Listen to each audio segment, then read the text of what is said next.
Parents of a toddler killed by his babysitter are demanding tougher sentences for manslaughter and an end to plea deals for child killers.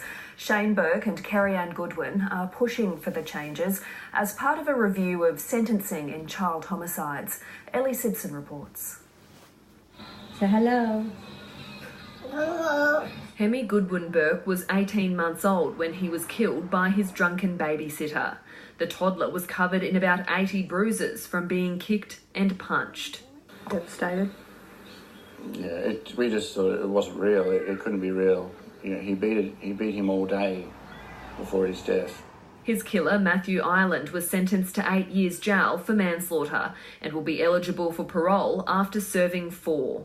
He was originally charged with murder, and Hemi's parents were distraught the Crown had allowed an early guilty plea to the lesser offence. Well, this is not justice. And it's not acceptable. This is just saving some money, accepting a plea.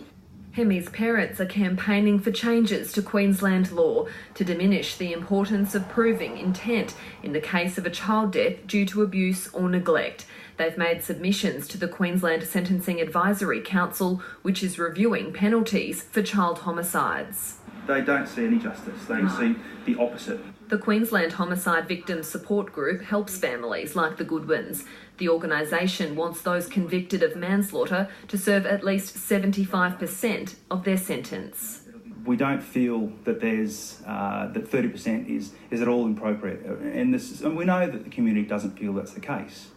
The state's peak legal body has strongly warned against mandatory sentences, instead calling for better education about the court process. If a court gets it wrong, well then let's appeal it. But the general view that the courts are soft on justice, if they're weak on crime, is quite simply a myth. The Queensland Law Society says the courts take into account a range of factors when sentencing, including the circumstances surrounding the crime and an offender's mental health. The organisation wants people to sit in a courtroom, speak to legal counsel and read judgments online to get the full picture.